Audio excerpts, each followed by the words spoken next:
Alberta. The call from Chris Cuthbert and Glenn Suter. Thank you, Rod. The penultimate game of the regular season for the Alberta Rivals. The first place Stampeders invade Edmonton to battle the 10-6 Eskimos at Commonwealth Stadium.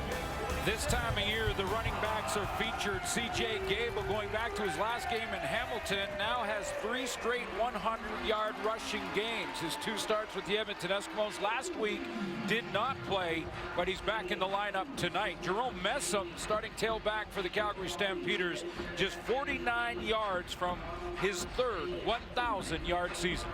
Dave Dickinson called it a poor 3-phase effort against Saskatchewan last week. As the Stampeders' 11-game win streak was snapped, Calgary has gone a CFL record 103 games without back-to-back losses. Jason Moss's Eskimos look for a 4th consecutive win. They try to stop a 4-game losing streak against Calgary. And as Rod mentioned, Eskimos still can finish 2nd, 3rd, or 4th in the West with 2 games remaining. There's newcomer Dominique Williams back. The Stampeders win the toss and elect to receive. They've won both previous meetings this year against Edmonton, 39-18 on Labor Day and 25-22 in the rematch. Hugh O'Neill kicks it off and we're underway, and we'll get our first look at Dominique Williams on this return. And he is contained at the 30-yard line as Bo Levi Mitchell leads Calgary out after a season-low 168 net yards and only 10 first downs last week against the Rough Riders. 9-2 against the Edmonton Eskimos, but it's been a good, not great year for this offense for the Calgary Stampeders. Want to get that back on track. You mentioned his numbers from last week in the loss against Saskatchewan, lowest on the season. I think more than anything, this first-place team with 13 wins to get their offense clicking. A balmy 14 degrees this week. Start play here in Edmonton. Play action fake to Messam on a roll. The pass is caught. Reggie Beggleton taken down by Arjun Colhoun up beyond the 45-yard line. A Calgary first down. I like the start to get Bo Levi Mitchell out on the edge, get him on the run outside with a nice throwing lane and a comeback route, and good start. Get some confidence early from this offense, and beautiful night for football. They say we might have a little bit of rain, but it is nice and warm out there, and that shouldn't be a factor, the weather. Beggleton the catch. Stampeders operating without their top 2 receivers. Marquay McDaniel out again here today, and here's Bo Levi Mitchell underneath, and cut down quickly was Kamar Jordan.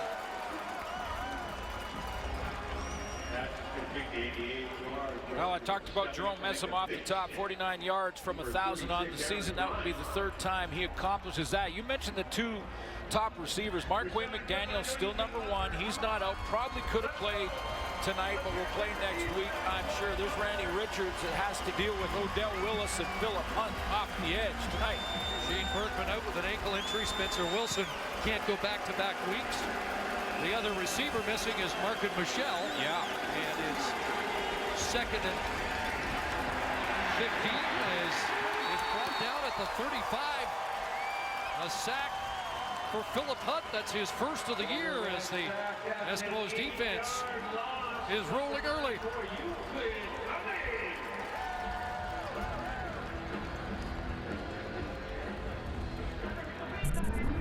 Let's take a look where Philip Hunt came from. He's in that sprinter stance. Look a little bit like Marcus Howard coming out of that injured Edmonton Eskimo. Just straight bull rush, and then off that bull rush right to Bo Levi Mitchell. Just the 12th sack surrendered by the Stampeders in just over 9 games. So Maverick kicking it, and it's Jamil Smith on the return, trying to bubble outside.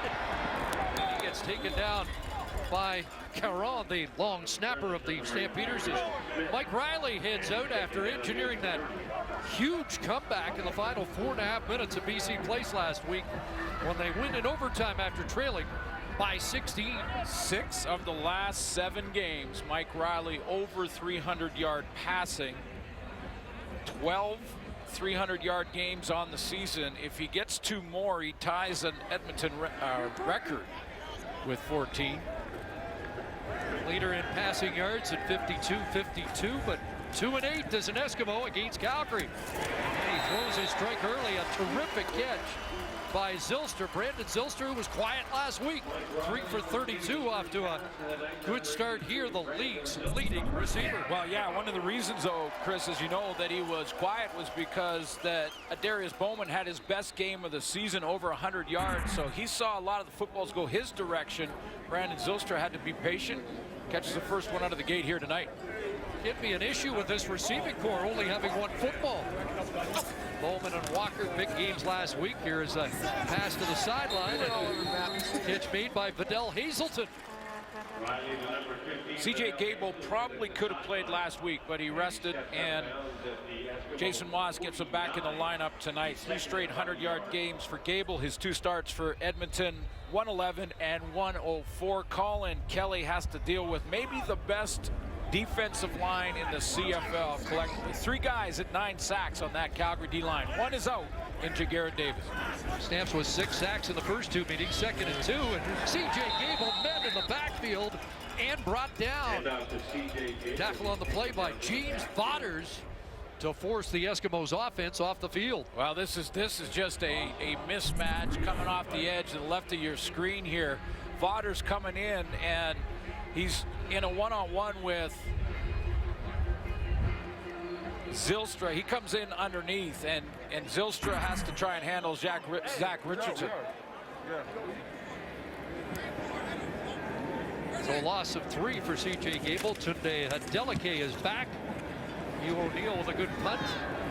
Adeleke at his 16. 50-yard punt, and Adeleke with a great return, and then hit a wall just beyond the 35-yard line. Is that Wall Konar? Let's have another look. What a heavy hit was it?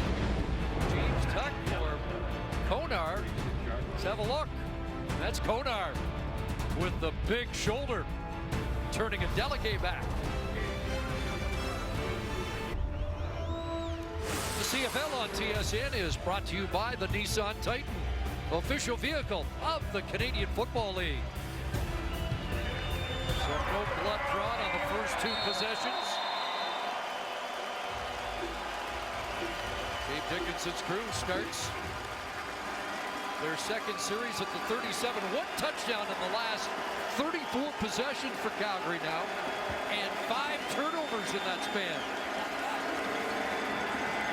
Pitch to Messam, needs 75 to regain the rushing lead from William Powell, who lit it up last night, and he has 8 on that carry. Take a look at some of the starters in the Eskimo defense. Philip Hunt gets his first sack in this first quarter, first sack of the year. He missed 8 games due to injury, been on and off and rotating through. Adam Konar, 34 tackles in the last 4 games and a couple of fumble recoveries, and they get Neil King back at safety. #1 pass defense in the league. They hand it off to Messam, and he gets stuffed, not much there.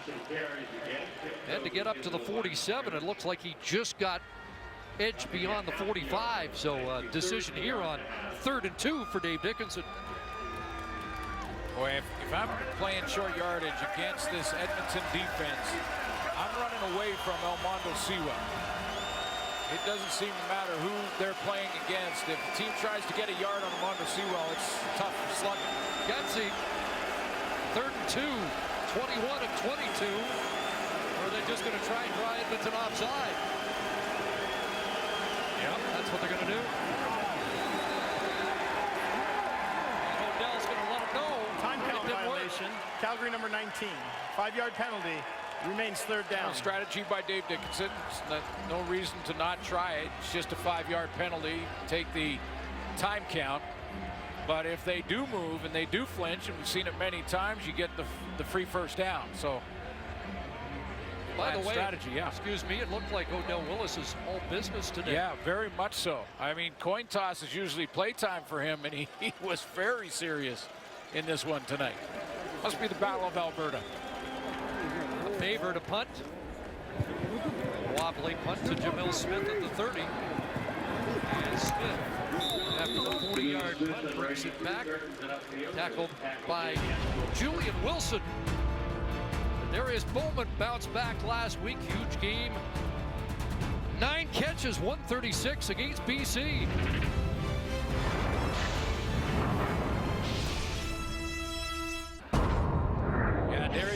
and back. He's back, targeted 10 times against the BC Lions. You mentioned the 9 catches, Chris, and he was the go-to primary target for Mike Riley. There's a burst from C.J. Gable in a first down run.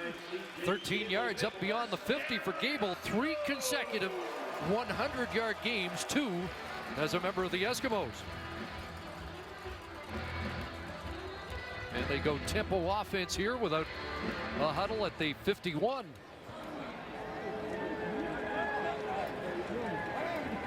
Zylstra in motion. Here comes pressure.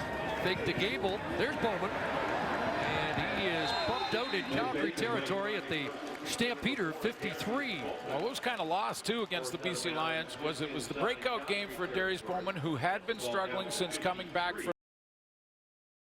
game. Was that Darrell Walker had his first 100-yard game, and you remember that combination going back the last couple of years. Darrell Walker and Darius Bowman working in tandem. Looks like that's back right when they need it most. 6th time the two have hit 100 in the same game. 2nd and 4. Riley short drop, and the crosser is caught by Walker and a first down. So there's the 1-2 punch. Well, you can't double team. This time they're going to put Darrell Walker by himself into the boundary, the short side of the field. So if they're going to roll the coverage that way and double team him, that leaves Darius Bowman and Zylstra in one-on-ones to the field with more space. So tough to double team any one of these receivers now in the Edmonton core. Tommy Campbell with that tackle. First down just inside the Stamps 45. Riley has to throw it in the flat for Gable. Incomplete as we set the Stampeder defense for you. Well, Charleston Hughes, 9 sacks on the season.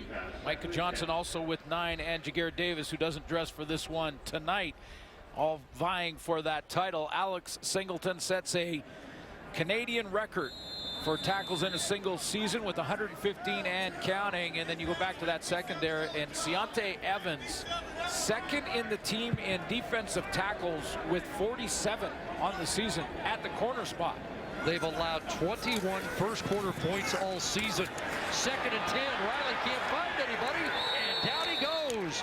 He gets dropped for the 2nd time, and I think it was Charleston Hughes with sack number 10 to take the league lead, and now within 1 of the Stampeder record held by Will Johnson. Yeah, Victor Butler also with 9 on the in the sack race for the Toronto Argonauts, and you see Charleston Hughes off the top, and he comes all the way around the corner underneath, and because the coverage was good downfield, he got an extra second to get to Mike Riley.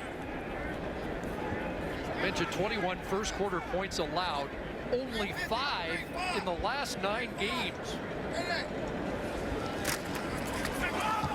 Big pressure on O'Neal, who gets the line drive away. And here's the delegate. He is dumped around the 15-yard line. Maybe should have let that one go.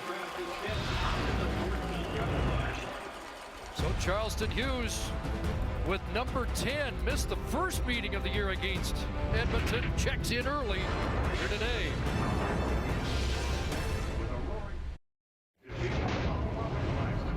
Lost to Saskatchewan last week, ended a number of streaks.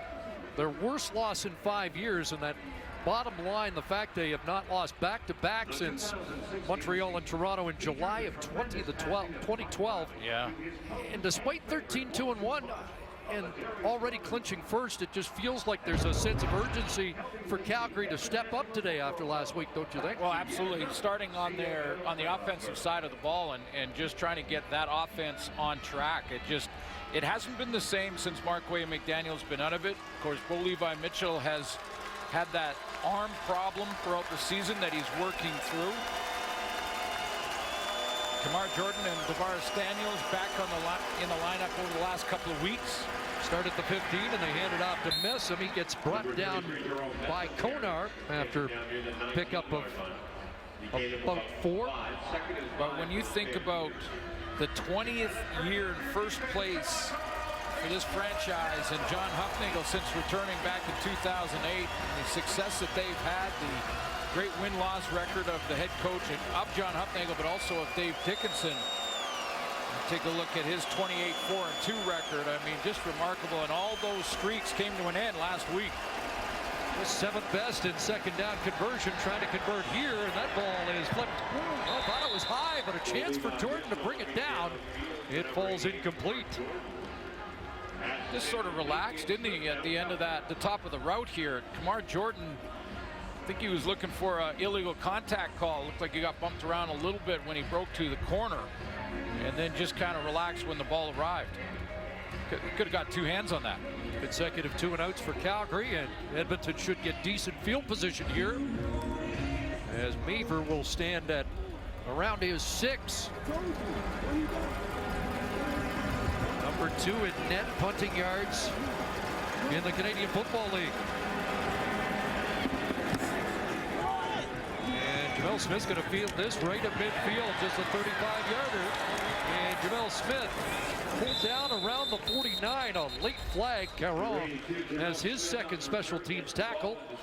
And we'll sort out the penalty when we come back to Commonwealth. During the Well, he lost on the field and in Twitter last week, but he still an active tweeter. With more on that, let's head to the sidelines. Here's Dustin Hilson. Yeah, thanks very much, guys. Bo Levi Mitchell has become one of the best Twitter follows in the Canadian Football League. And now, even though one of his tweets last week admittedly backfired at Duron Carter, he doesn't plan on changing his approach. He enjoys the ability to connect with the community, and he thinks it's important for all star players in the league to be active online in order to help the league grow. Oh, isn't that the truth? I mean, get out there in social media. It was a ton of fun to talk about it. Of course, we showed it in the broadcast as well, his tweets back and forth with Duron, and he owned it at the end of the game. I mean, went back and gave Duron Carter his props for the interception for a touchdown. Cool that Chris Carter ended up getting back to Bo and saying, you know, love watching you play. Yeah. And thanks for throwing one to my son. He didn't say that. I added that part. But saw some mutual respect after it was all done. Here's Gable, and he plows back across midfield. An illegal block against the Eskimos moved them back, but Gable gets 9 on a 1st down carry, and he now has 19 in the game. Yeah, when you take a look at the top running backs in the league, CJ Gable is 2nd in yards per carry in his average, in his run average. James Wilder Jr. in Toronto's #1. He's over 7, but CJ Gable's at 6.1. This was a nice pickup for Edmonton heading into the playoffs. 2nd and short, the Eskimos #1 in 2nd down conversions. And, well, they should have one there, but Gable driven back. And that is Randy Colling making his first start, the #1 draft choice of the Stampeders. Big body in there, 6'5", 312. And it is going to be 3rd down. So the #6 pick overall, a guy with Arena League experience. Been on the roster, but has not suited up for a game until today. And on 3rd down, there's the 1st down for Mike Riley.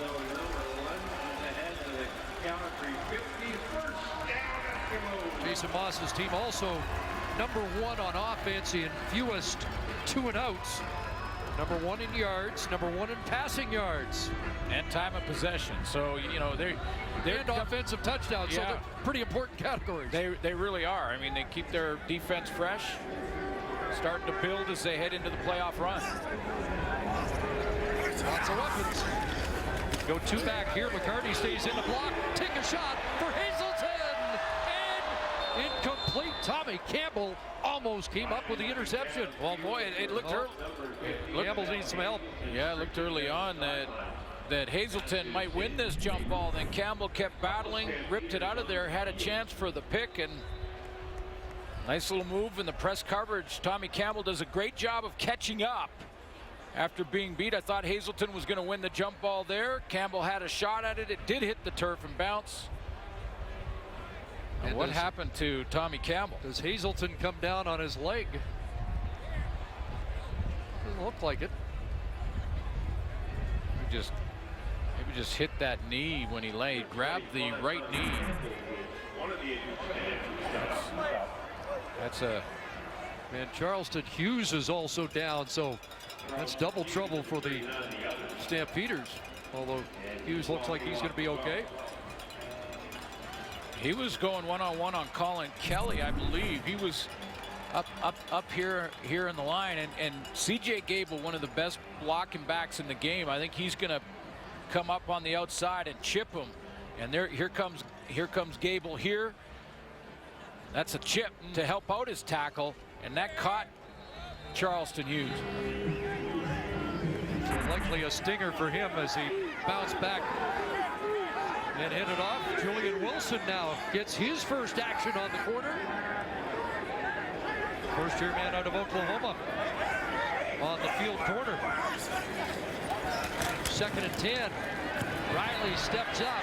He'll take a shot downfield and incomplete, intended for Bowman. Boy, he wanted to just put that on the line. He saw the high coverage over top of Bowman from Joshua Bell. So when Riley had the open throwing lane, he steps up into it. He wants to put this on a line, just a laser beam to get it to Bowman, but that means it's got to be dead on accurate, and it was just a little out of his reach. Again, though, almost to where he could have put two hands on that. Delicate will let this one bounce, but it stays in play. It'll be a no yards penalty against Edmonton. You thought the previous punt to Delicate might have been able to let that one bounce into the end zone. Yeah, I've said this before, but the rule of thumb is if you're standing as a returner on the 10-yard line or closer to your goal line, anytime it comes to you or over your head, you let it go, give up the single, depending on the game, of course. If it's late in the game and you can't give up one, that changes the scenario. But he was on the 9 on the last one, and the field position would change drastically if he lets it go in for a single. Now that one, the bounce favored Edmonton. Mark Gillum's squad has 12 big returns on punt returns this year, with Roy Finch, who isn't expected to return to the lineup until the postseason, and the Delicate. Between them, they have 5 punt return touchdowns. So another deep field position start for Calgary. Mitchell to the sidelines, a catch for Tavares Daniels. Aaron Grimes and Johnny Adams on the boundary side, combined on the tackle after 7 for the Notre Dame product. Yeah, back in the lineup last week, but Levi Mitchell needs to get that chemistry back with Tavares Daniels. He was targeted just 4 times last week, had just 2 catches. Real quiet game for Tavares Daniels. If they can get him going, just like Edmonton last week got a Darius Bowman going, bodes well for Calgary heading into the playoff run. 2nd and 3. Crosser over the middle and almost intercepted off Daniels and dangerously deflected in that secondary, but nobody there for Edmonton to pick it off. Did Tavares Daniels know that he was the primary target here? He gets his head around real late, almost like he was looking for linebackers. Now, Adam Konar has been very active in the Edmonton linebacking corps. Probably saw that on film, took a peek to see where he was, and didn't find the football. So the third 2 and out. They have come in succession here as we head into the final minute of the opening quarter. 46-yard punt, and Smith might have something on the return. Cashing up to the 53, 13 on the return with 51 seconds left here in the opening quarter. Shaw Road to the Grey Cup continues Friday. We have a doubleheader for you. First, it's the Alouettes and the Tiger Cats closing out their campaigns at 7 Eastern. And then a game that's important now with the loss by Winnipeg earlier today. The Bombers and the Stamps. Winnipeg may need it to get the home field. Another Bomber loss and back-to-back wins by Edmonton would give the Eskimos home field for the Western Semi. Crushed with that huge hit off the edge. Shaq Richardson seems to be a story every time Calgary plays Edmonton. 10 tackles, 3 picks, coming off the top of the edge here, and Mike Riley does not see it coming. He's looking short side of the field after the play action, and tattoo by Shaq Richardson.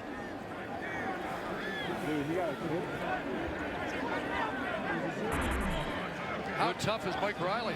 Good move by Richardson, too, to keep his helmet out of that contact. Loss of 8. Fortunate to get it back. Micah Johnson, a big hit on Riley. Catch made by Hazelton. It'll be short of a first down, but that was 2 plays and a couple headaches for Mike Riley. In Calgary territory down to the 50-yard line. So we played some stingy work here from both sides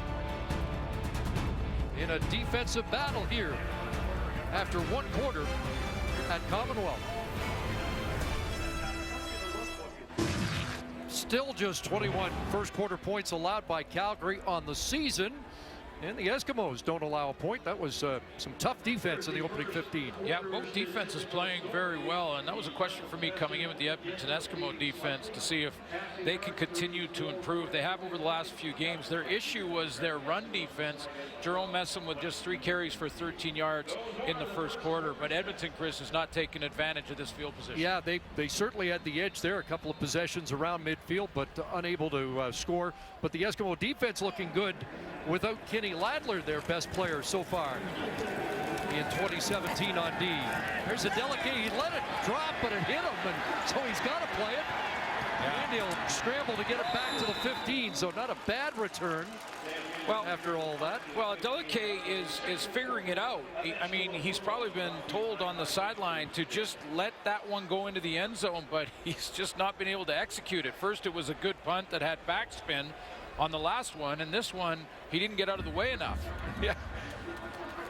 Well, that's the way the scoreboard looked at the end of the first quarter. Rather hospitable of these Edmonton folks to give Calgary a bonus 3. Yeah, there hasn't been any field goals, any points scored. And if you're going to cheat, cheat for the home team, no? And now one scoreboard has it 101 to nothing. It's a blowout here. Yeah, they'll get that figured out.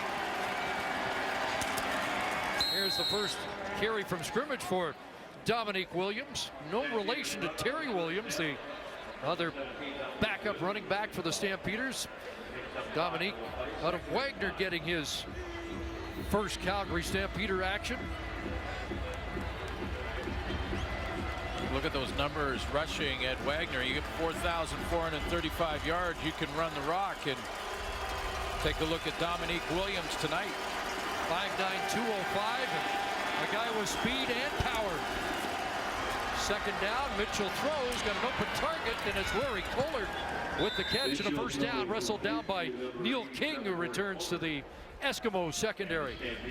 Well, the question with new backs is always, will they be able to protect in the passing game? And it looked like Dominic Williams sat in there nicely for Bo Levi Mitchell. He's looking for stunts, he's looking to help, he's looking to pick up, bam, right there.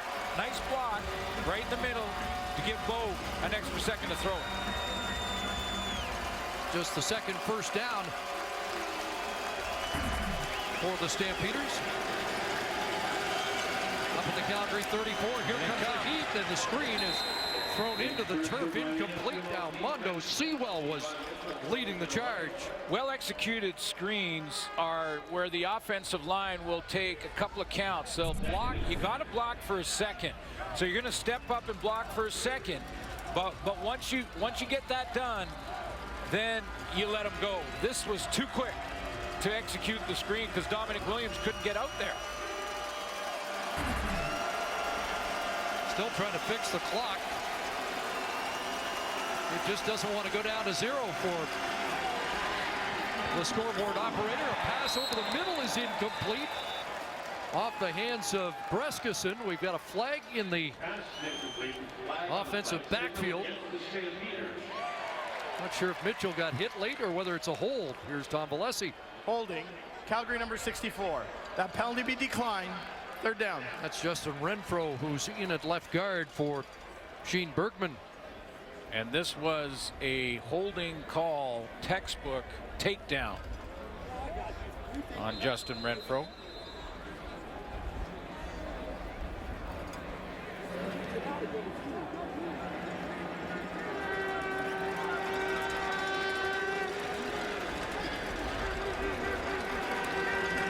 So Maver to punt once again, 5th consecutive punt for Calgary.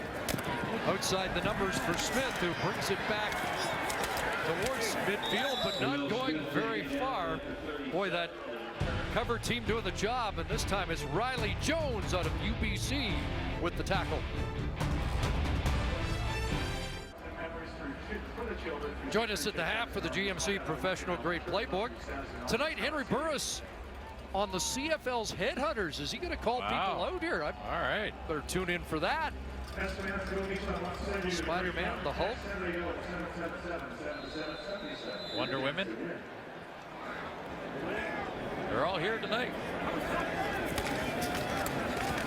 Gable straight ahead and go full rush for an extra couple to the 46. That's a tough 8 yards for CJ Gable. Gable coming in, one of 3 running backs with 300-yard games. Singleton and him are going to be matched up all night tonight. That's one of the best middle linebackers in the game, number 49. And now on 2nd and 2, short yardage there. Eskimos lost 3 different running backs last week to injury. Ladarius Perkins, Pascal Lochard, and Alexander Dupuis. And it's going to be 3rd down here. That's a couple of times on 2nd and 2. The Eskimos have not been able to convert. Well, with Micah Johnson, he's like a Mondo Sewell when it comes to run defense in these short yardage situations. You take the ball off the line of scrimmage and you go to CJ Gable, you give the D-line a chance to get back there. That's why you see quarterback sneak more than anything here. You're going to go straight ahead. They're going like shotgun. 30 yards. Gable the ball, and he gets stopped. I don't know. Singleton came around the edge. He got a hand on him. But this is the risk of going shotgun and then taking the ball 4 or 5 yards off the line of scrimmage, backing up, and then giving it. Now you've given the defense a chance to get there. There's Singleton coming around the corner, Klassen in there. And Jack Richardson again, yeah. Danny Mason, another newcomer at the bottom of the pile, was holding on. So Devon Claybrook's he like that. Comes up with another takeaway. 42nd of the year. That's their 13th turnover on downs. And that might discourage the Eskimos from any more short yardage gambles. So finally decent field position, and Jerome Messam is 2nd level and more. First down run for Messam, crashing down around the 32-yard line. Got to get someone out in front of Jerome Messam, get to that 2nd level. Justin Renfro comes out from the guard spot. Watch 64 on the pull. He gets that kick out block right there to get things started on Euclid Cummings. That gives Messam the hole. Once he has that, he just hits it and gets to that 2nd level. 4 carries, 28 yards, so 979 on the season for the Big Treen. And right back to him. This time upended by Philip Hunt at around the 30. So just a couple that time for Messam. Boy, those trap plays though are nice when they work and they're executed like that. When you have a pulling guard that comes out and seals a defensive lineman, kicks him out, opens up a hole for the back. That was a nice block by Justin Renfro.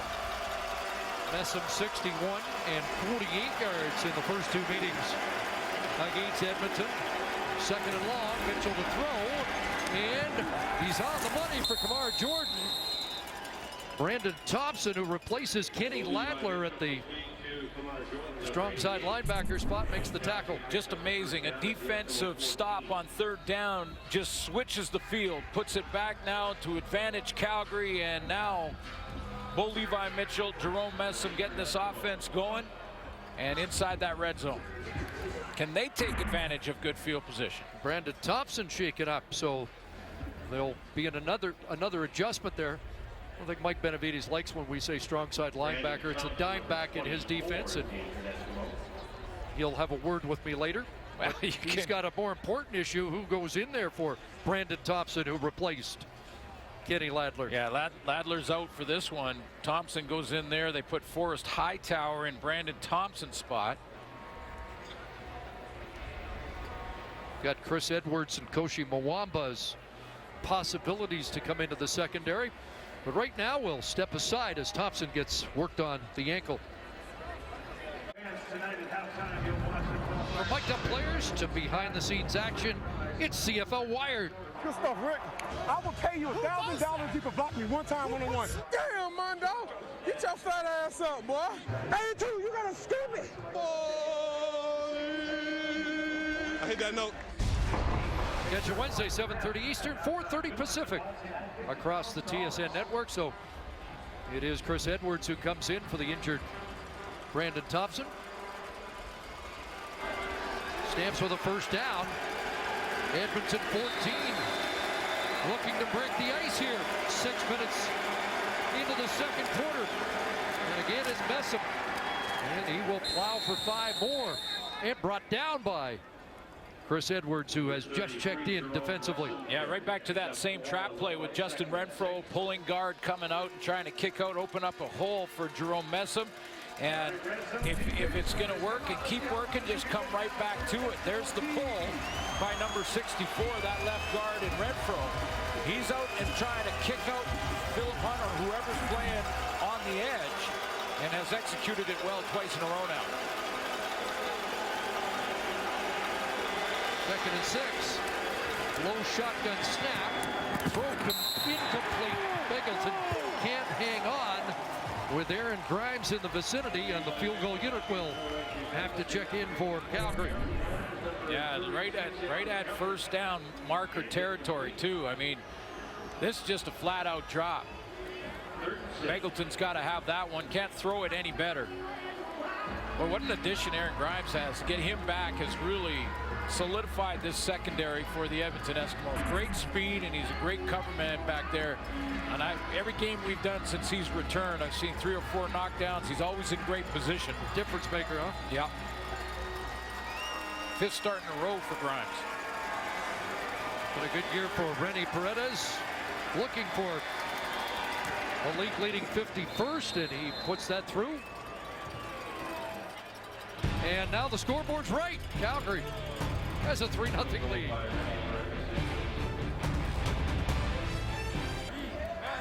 This one looked like the Eskimos defense was finally starting to get healthy. Brandon Thompson will have to be taken to the dressing room on the cart after the ankle injury. Yeah, did it on his own here on this break. Right there, you see that left ankle.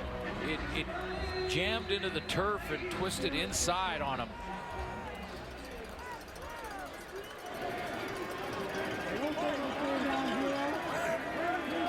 So after the Paredes field goal, it's the Eskimos first down at their own 35, and Mike Riley going for Zylstra, can't make the catch. Ciante Evans almost snuck underneath that one. Riley had to throw it right to that sideline, or it was in trouble of being intercepted by Evans. He knows the corner's going to fall off his guy. Watch number 0 now. If that ball is thrown with any more air on it, I think Ciante Evans has a better shot at it than Zylstra, but he had to throw it right outside to the sideline and hope his receiver could come up with a tough catch. 19 catches, 314 yards for Zylstra against the Stampeders this year. 2nd and 10 again. Riley takes a hellacious hit, but Fidel Hazelton has the catch and a first down. I'm not sure there's a quarterback in the league. I'm sure they all tell you they've taken hits like this, but I'm not sure there's a quarterback in the league that gets hit like this more often than Mike Riley. I mean, it's almost like he completely ignores it and says, I know that I'll take 3 or 4 a game like this, but I'm just going to lock into my receiver, and I really don't care. I mean, he gets rocked again. That's about 4 times tonight. Brandon Smith with that big hit, 17 yards, and back to Hazelton on the slant, close to another first down. Thurman the tackle. That's the 4th catch for Fidel Hazelton, the Ringo Starr of the Fab Four, when you consider Zylstra, Bowman, and Walker.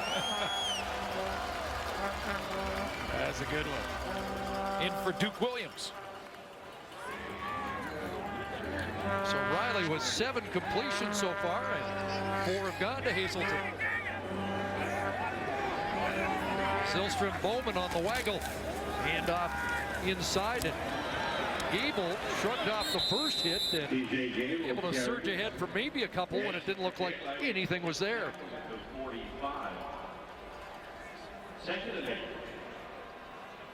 Riley, one of the toughest guys in the league. Forget about position.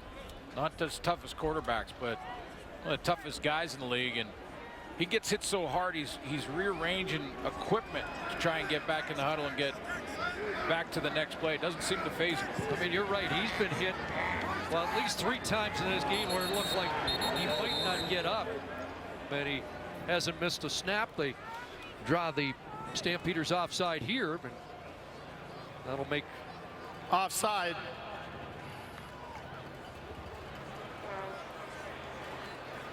Well, the video command center, video official giving the referee, Tom Valencia, some more information on this. just in case somebody flinched on that offensive line.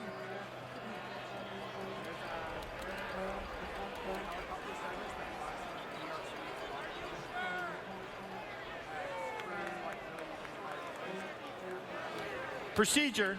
Edmonton number 64. Wow. 5-yard penalty. Second down. So they're going to call right tackle DeAnthony Batiste. Well, let's take a look. DeAnthony Batiste is right there. And he's in a 2-point stance, so the hand not on the ground. Movement by the D. That took a while. I think they got it wrong. Both Calgary defenders were in the neutral zone before Batiste moved. Video guy wouldn't get it wrong, would he? Second and long. And Riley airing it out. Wants Walker, got it! What a great readjustment to the football by the Skywalker for 45 yards. We got to get the bond together. If Hazelton is Ringo, then McCartney is Walker, and we'll give Zylstra John Lennon. Well, what an adjustment. I mean, he has to find it, and this is very, very difficult. He's looking over the inside shoulder on the straight go route, and then to turn your head, lose the football, and find it in time. Very, very difficult. Go into the red zone for the first time. First and goal. Riley's hit again. End zone. Touchdown.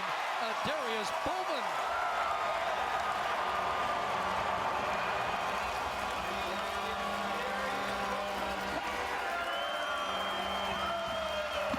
It's a great route and great call when you're down on the 5-yard line, because it's almost impossible to cover.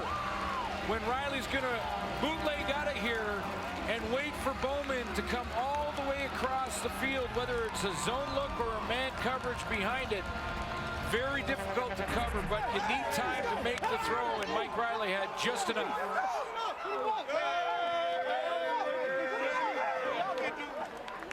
Six plays, 75 yards. The Bowman touchdown, the convert from Swayze Waters. It's the Eskimos with a 7-3 lead under 5 minutes left here in the first half. You need a couple extra steamboats to make this throw, because Bowman is on the short side of the field to Riley's left on the snap of the football. I'm going to show you where Bowman's going to come from and how Riley needs some time. Bowman's coming from over here all the way across. Riley's going to bootleg out of here, and you need a couple of extra steamboats to get this out and to make sure you can make this throw, because you're waiting on Bowman to get all the way over there. Waters is there. He takes another hit, but has just enough time. There's Bowman. Bowman on this crossing route.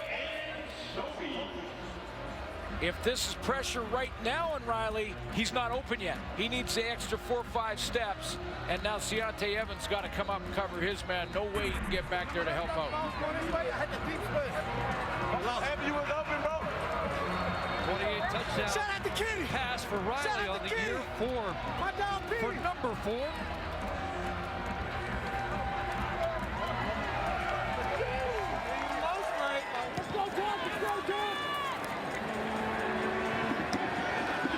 Dominic Williams got some speed. Makes his way back around the 35-yard line.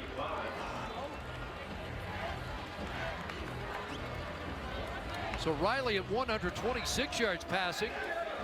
Bo Levi Mitchell 5 for 10, 49 here in the first half.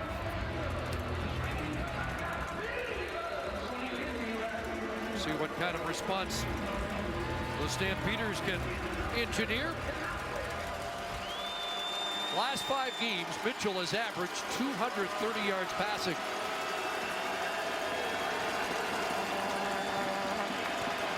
Over the middle, almost hit. There he is. Aaron Grimes on the prowl again. Boy, and he just brings confidence to the group. I mean, you know, when he makes his 2 or 3 plays a game, this is going to be one of them. He jumps around and comes down hard on Daniels here. This is zone look, but that reaction time to come out of the cannon like that, make the play. He doesn't get the interception, but that gives the rest of the group confidence. They know they can drop that guy into the middle, and Aaron Grimes got the speed to close like that. Eskimos show pressure, 2nd and 10. Here they come. Mitchell gets it away, and it's caught. Daniels, down the rail has the catch, and a huge play of 38 yards for Calgary. Takes a hit from Aaron Grimes. It was a foot race to get there. Grimes in a 2-deep zone defensive look, and he's the deep defender, has half the field. He holds up on that inside seam for an extra second, gets to Daniels, but not before he makes the catch. Bo Levi Mitchell put it right in that hole. Daniels with a step that time on Johnny Adams. So the Stamps in business. First down at the Edmonton 37. A bust here. Mitchell just throws it away. He went one way, Messam the other. And they'll reboot on 2nd and 10. Quick decision by the quarterback in Mitchell here. When it's broken like this, and the play action fake, part of the reason was the snap. The snap took Mitchell outside to catch it outside of his cylinder, and he took the timing of the play away. He throws it out of bounds. And had to, because Odell Willis was in the neighborhood. 2nd and 10. Final play before the 3-minute warning, over the middle, and incomplete. Intended for Jordan. It looked like it might have been behind him and up for grabs. Stamps fortunate that was not intercepted. So we hit the 3-minute warning. The field goal unit coming on. 7-3 Edmonton. Rod, Jock, Milt, back in the studio, 3 minutes to halftime. We'll talk about all the hits Mike Riley continues to take, the growing trend of receivers trying to one-hand the ball, and the impact of Winnipeg's loss earlier today at home against the BC Lions. That and more at the half. Let's go back to CC and Suits. Kind of a playoff feel to this one, Rod. Tough defense, and here's Paredes. Justin Medlock had 7 earlier, so he is the new leader. Paredes looking for his 52nd of the year. Now he is one back of Medlock, and the Stampeders one back of the Eskimos with 2:34 remaining here in the first half. Yeah, Paredes is chasing that Medlock record of 60 in a season. Has a chance to do that, have Winnipeg in the final game of the regular season, and a whole half to play here. Well, Mike Riley on that last series climbed another step on the all-time list and just happened to pass John Hufnagel into 28th in all-time quarterback passing. Played against John Hufnagel, and John Hufnagel was one of the best quarterbacks I ever played against that could roll to his right. Now, he wasn't a real runner, but to roll to his right and throw it back across the grain and make throws that you thought there's no physical way he can make that. Riley connects with Bowman again. Hanging on with Shaq Richardson, but Bowman, with his second effort, gets close to the first down. And it's been a different number 4 the last 2 weeks, hasn't it? Well, yeah, he just, he got started. It's, when you're playing horse or you're playing 21, and you got to get that first one to get on a roll. He finally got it against the BC line. 91 yards coming in for 9,000 in his career. And so far, 3 catches, 20 yards for Bowman on the night. Well, now the next step for him to get right back to that form for Darius Bowman is the deep ball. Because he had the 9 catches, but he's been targeted 13 times since returning and only had 3 deep catches past 20. So he needs to get back and catch that deep ball. First down 46. Gable the handoff, and Charleston Hughes hanging on, but look at the power of Gable as he carries some Stampeders up to the 54 for 8 yards, and a little slow to get up. Well, and this is the best run defense in the league. I mean, this is the #1 ranked run defense with Alex Singleton, and he takes that entire pile for another 4 yards. Sets up 2nd and 2.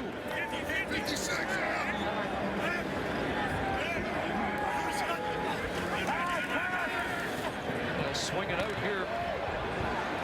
First down catch by Gable out of the backfield with Singleton making another tackle. Boy, Gable, real strong left arm to try and break that tackle, and if he does, he probably picks up 5, maybe 10 more, because he's into the secondary. But a nice tackle, Alex Singleton hanging on.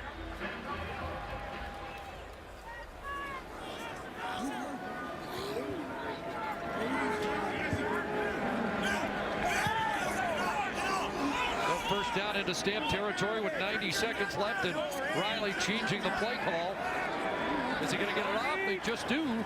Going deep. Here comes Heath, and down he goes, and it's Charleston Hughes with a record-tying sack, 2nd of the game, his 11th of the year, and he's dead even with Will Johnson on the all-time Stampeder list.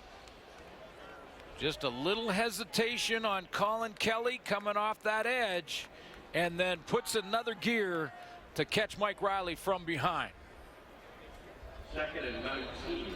3rd sack of the game for the Stamps. They have 3 in each meeting against Edmonton so far this season, and a huge loss all the way back to the Edmonton 48. He wins the sack title this year. It'll be the 3rd time in his career he's done it. Has the lead now. Riley guns that. Catch made by Walker, wrestled down by Evans, well short of the first down at the Calgary 53. Calgary territory. Taken down to the 52.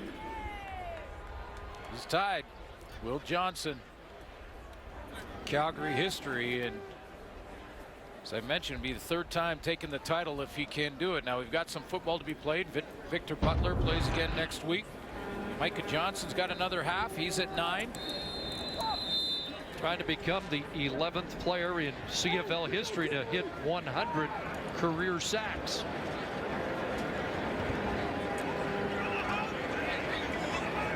Eskimos had 13 on the field, but get the right compliment as O'Neill punts it away. And Delicate lets that one bounce by him. Did he touch it?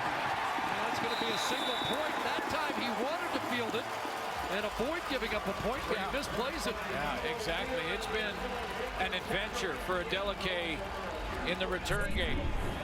Started out with the wrong decision, then just has some execution issues. That one he wants to keep out because they can kill the clock at the half here and save that point. Game management, and doesn't play the football properly. He's been a good returner all season, though, and it contributed in a lot of ways.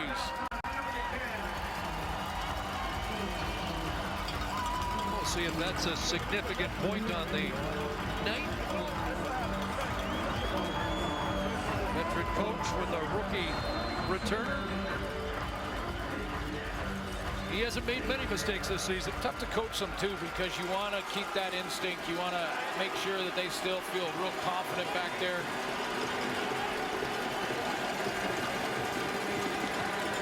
And a massive big gainer for Messam all the way to midfield. But a flag down, and is it coming back? It is. It's a holding call against the Stampeders. Yeah, but you look at Messam over the last few games, Chris, and Holding. I think he's... Calgary number 64. 10-yard penalty. Repeat first down. That's 2 for Renfro in the game. I think he's running better in this one than I've seen him in probably the last 3 or 4 games. He was banged up. He took some hits. He took some hits low. About 4 or 5 weeks ago, they rested him for 1 game, and Terry Williams came in, had a big game, over 100 yards when he started one. But this is back to the Messam that started the season. He's got to jump in his step tonight.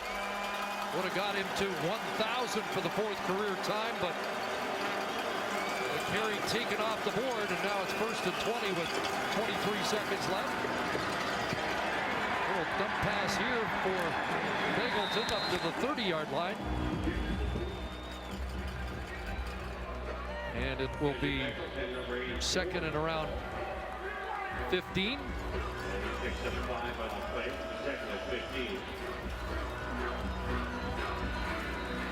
Just 1 touchdown the last 38 possessions for the Stampeders. And yet 13 wins. I know they're coming off a loss, but 13 wins, first place in the West, and haven't scored a touchdown in that long or just 1 in that many possessions. Wow. Just take a knee here, and that'll do it for an opening half. Dominated by the defense. A touchdown for Darius Bowman. Mike Riley took some hits. Let's hear from the panel and Rod Smith. Thank you, Chris. 1 touchdown so far in this game for every TD scored today and all season long. Safeway and Sobeys are proud to donate $250 to Special Olympics Canada to date. Safeway and Sobeys have donated $114,000 at the half in Edmonton. 8-6 Eskimos. Here's Jock with the stats. Wow, this is a defensive barn burner at 6-8. And how about the passing yards for Calgary Stampeders? Under 50% passing is Bo Levi Mitchell. The 1 touchdown courtesy of Darius Bowman. Here he is now with Dustin Nielsen. Thank you very much, guys. Darius, pick up where you left off last week. Take us through that scoring play. Oh, man, it was a great call on from our offensive coordinator, man, with a little play action. It just so happened they safety fell for it, and I was glad Mike was able to put it on me, man. We really needed that going into the half. We're playing a tough team right now. What about that catch from Walker to set that up? Oh, man, that's D-Walk, man. We expect that out of him, but what an adjustment, man. Only guys like him can make that play. What can you say about your defense in that first half? They've been dominating for the past, 6 weeks. We need our offense to keep capitalizing for them, but our defense, they're out there doing what it takes, and that's what we need before these playoffs. Thanks, Darius. No problem. Thank you. Yeah, touchdowns rare with defense dominant. 5-yard reception, Darius Bowman. Eskimos padding their lead with a rouge by Hugh O'Neill. Only 14 points on the board. Second half kickoff coming up.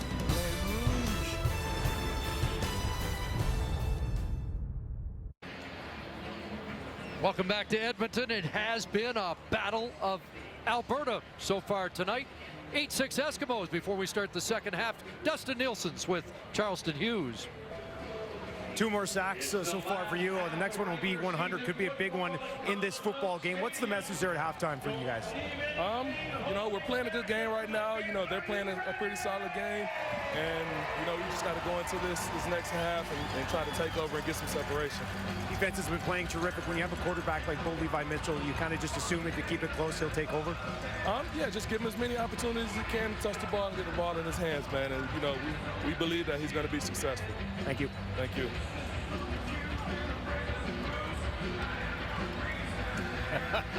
Well, he had a couple of knockdowns in the first half as he ties Will Johnson on the all-time Stampeder list. And as Dustin mentioned, 1 away from 100 in a distinguished CFL career. That's 3 sacks in a game and a half. He had 1 last week. 2 tonight already.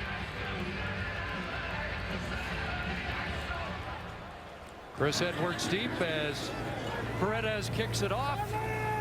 And it will be Jamil Smith up over the 30 and dragged down around the 33-yard line. One of the stories of the first half was the punishment Mike Riley took. Well, he stands in there like better than any quarterback in the league to get a completion downfield. One of the toughest quarterbacks, one of the toughest players in the game, and he took a bunch in that first half. Some major hits, got up unfazed, including that touchdown throw right there to Darius Bowman back of the end zone. Had to take a hit to get that one done too. Took 7 hits, 9 pressures, and 3 sacks by the Stampeders in the opening half. Riley going to the air, and a crosser should have been picked off, intended for Zylstra, and in out of the hands of Brandon Smith, who had his first of the season last week. Those hits have a ripple effect on a quarterback, and sometimes even though he's got up unfazed, it can affect your accuracy trying to throw that football and get it out there. That was just way out in front of Zylstra. His time to speed there, Brandon Smith had a crack at it.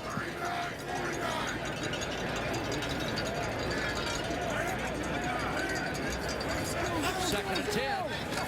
Play action. Riley going deep downfield, and he's got Zylstra, who's loose, and it's going to be an Eskimo touchdown. Brandon Zylstra, 77 yards. Riley knew one thing immediately. They caught Calgary in a safety blitz. When you're sending the safety, it's man-to-man in behind. Number 11 in the middle of your screen is Joshua Bell. And Joshua Bell's coming through the A gap. That's a safety blitz, man-to-man down the field. So he's going to his deep man. That's Zylstra. Nice throw over the outside shoulder. Jamar Wall trying to get a penalty flag on it. He felt was a push-off. No flags. Touchdown from Mike Riley.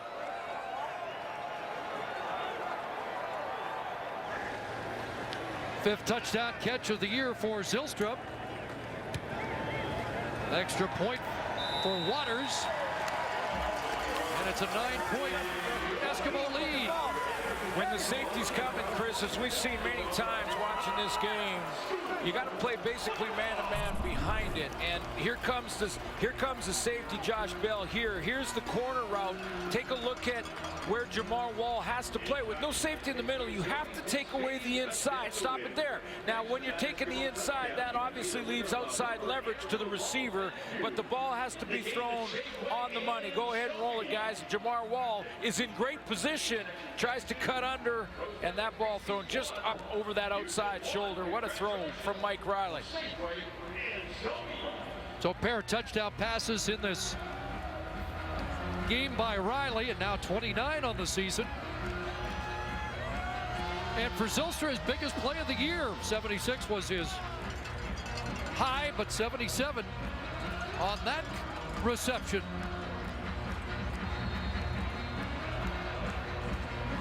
So over 1,600 yards for Zylstra, and now 96 catches on the year. As that Stampeder defense mulls over the last play. Well, that was misplayed by Dominic Williams, and he's going to have to take a knee here and give up a point, which is a wise decision after the misplay. What a season for Brandon Zylstra.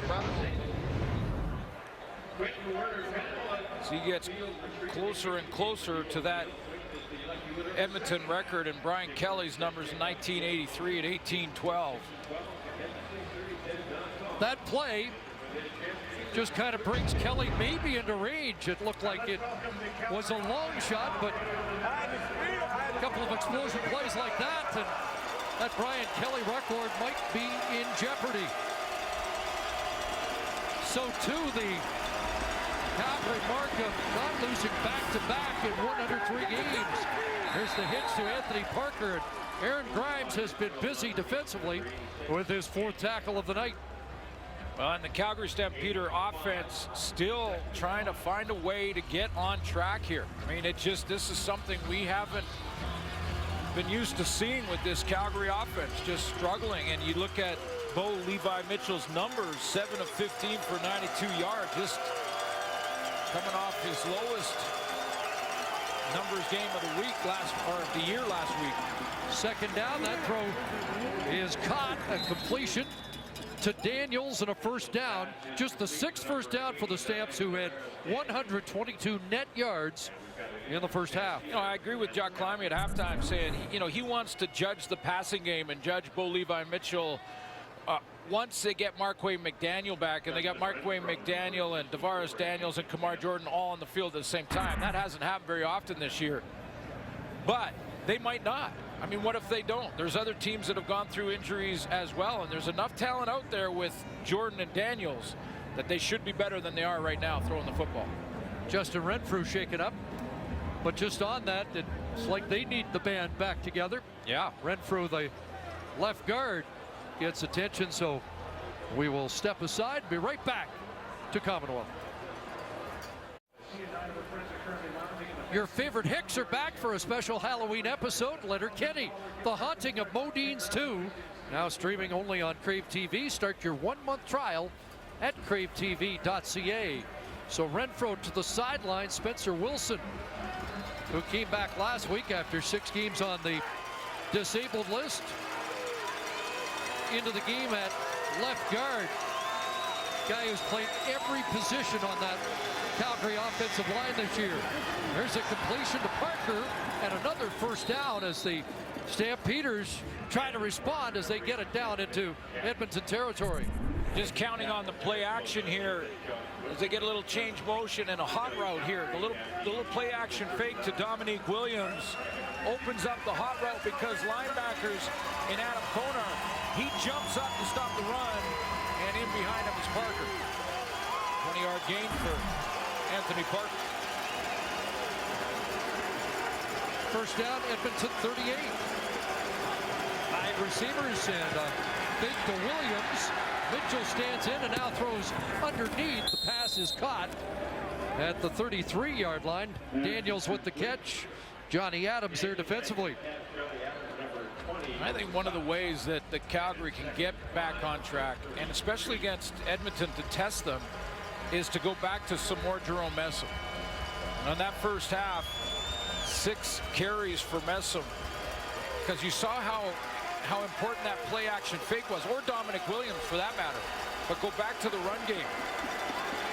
Just 1 carry for Williams so far. 2nd and 5. Williams releases, he catches the football and cuts it back in for a first down. Showed some quickness there and moves the sticks. Yeah, and I like how he just went straight downhill. He's got his hips around, he got his pad level down. He knew where he was on the field, and this is important because sometimes you'll see a back try and make moves and dance here. He knew where he was. He needed 1 cutback and then lower his shoulders to get the first down, and that extra push got him that extra yard that he needed.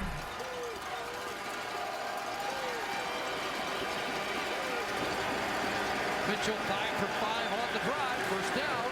Gets it back in. There you go. And the big guy drives down to the 20. A late flag after the 5-yard carry. It's been an issue for this Edmonton defense, stopping the run. They're ranked 8th in the league coming in, giving up over 100 yards, and that's in that they've improved over the last couple of weeks.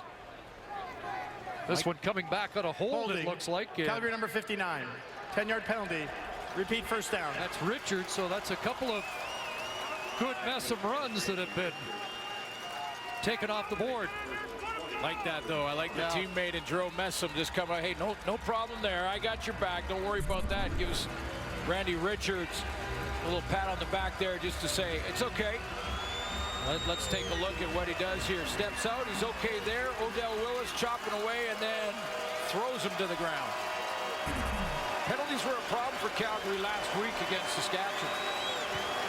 Goes first and 20. And underneath it's Messam again out of the backfield. Got the 10 back and more to the 20-yard line. So it's going to be 2nd and 5, 2nd and manageable, as Messam has his 30th catch of the season. That was the biggest surprise, I think, for me in that game against Saskatchewan. Dave Dickinson has done such a nice job of teaching discipline and not taking the bad penalties. A couple of unnecessary roughness penalties last week after the whistle type penalties that really hurt them against the Saskatchewan Roughriders. Got away from it. There's been a couple of holdings up front, but got away from it tonight. Last 5 games, only Hamilton has more penalties than the Calgary Stampeders. 2nd and 5, second read is Tavares Daniels, and he's got a first down. Adams again the tackle, but it's first and goal from just inside the 10.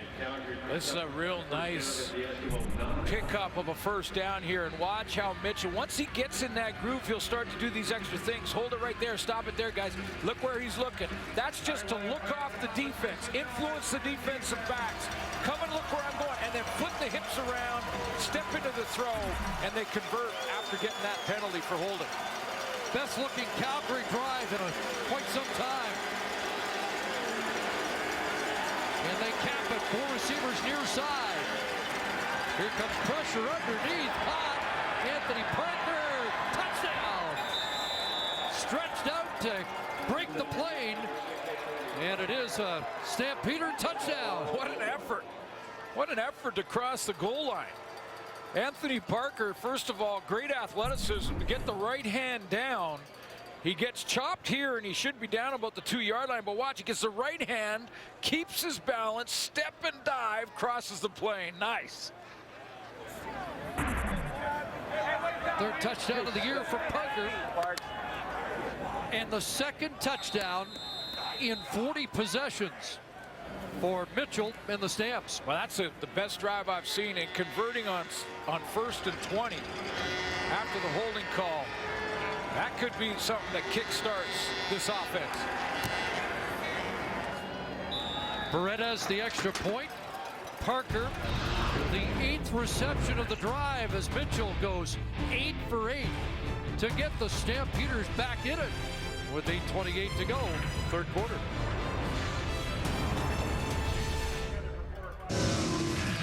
Touchdown drive, 9 plays, 75 yards. Good play action. Anthony Parker gets things started, but to convert on 1st and 20 is the type of football that can get you back on track. I think Bo Levi Mitchell was seeing it in that series better than he has for the last couple of games. That was 8 for 8, 85 yards, even though it was a 75-yard drive with a 10-yard penalty. First touchdown offensively in the last 2. Look out. Here's Jamil Smith. Jamil Smith inside the 40 and finally dragged down at the Calgary 33. The Eskimos haven't had many big returns this year, but they get one from Jamil Smith here. It's a 64-yarder. You can't coach speed, and this is straight speed. They get the wedge going, and the wedge gives them the first hole. And just a cutback that slows him down is just a bit there, or else he scores. Well, but a quick answer to get Mike Riley excellent field position, in field goal range already. 64-yard kick return, and now it's Gable trying to find some room off the right side, and it's shut down by Alex Singleton. Hey, Gabrielle, I promise you we're going to touchdown. I say, hey, love you, little girl. Parker, the Everybody touchdown. at home, I love you guys. Happy birthday, Papa. And although the drive was 75 yards because of the penalty, Mitchell 8 for 8 and 85 yards.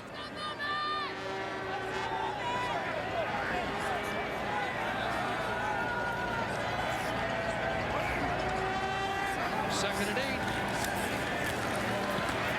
And Riley, corner route, Walker incomplete. Jack Richardson in coverage. Walker, I think, wants a challenge here. That's the signal. You've got to believe that's the signal to Jason Moss. He's taking a look. Moss is trying to take a look before he uses his challenge. Comes in on that bunch. Number 87 on the corner route. Challenge flags out.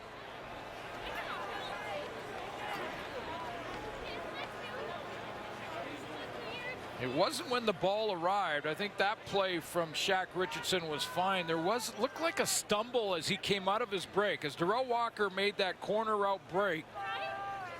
Edmonton is challenging. There was pass interference on their receiver, number 87. We'll review the play. Well, you see the success rate for the Eskimos so far. We'll see if it improves on this verdict.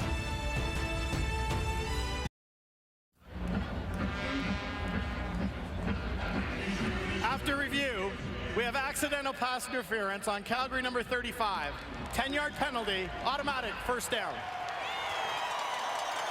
There was a stumble when Darrell Walker came out of the break, and it looked like Shaq Richardson may have just tripped him up, tripped Darrell Walker up a little bit. Watch the stumble as soon as he makes that cut. Right here, a little stumble there. They clipped heels. That's accidental pass interference. So it's not on the 1 yard line. It's a 10-yard penalty. About a first down. So a call we've seen, I think, 3 times now this season, and it goes in favor of the Eskimos. First down at the 20. Gable inside, and he's got 3 to 4 on that carry. But for the offense to back up the decision by their head coach in Jason Moss to challenge this, when he looked at it, he had to know too that it would at best be accidental, which is only a 10-yard, which doesn't guarantee them the major.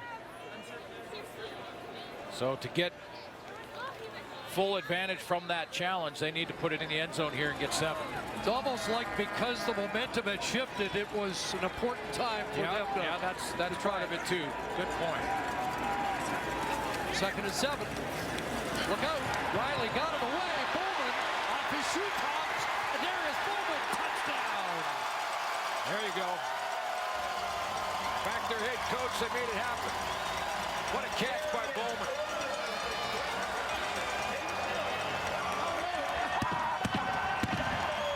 A 17-yard touchdown grab.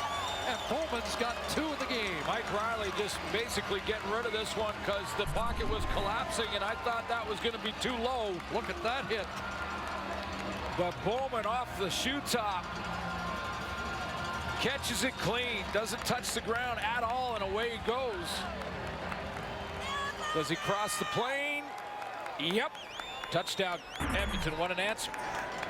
So Bowman's got 5 on the year. That's the 30th touchdown pass of the season for Mike Riley.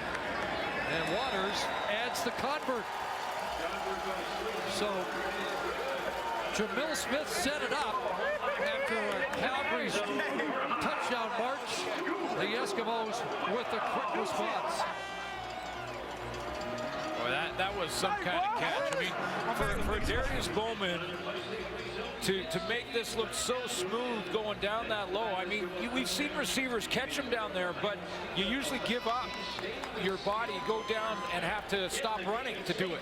Basically dive for it to get your hands underneath it. Now the pocket collapses and Riley takes another hit, but what a catch to keep running when you reach down that far to get it. Kind of a different version of the catch radius of the big wingspan that he has. That's sure-handed stuff, though. Well, that radius comes down to the shoe tops as well above his head. And to keep running, get outside, and break the tackle of Shaq Richardson. That's nice play. Us guys who can't touch our toes require that kind of work.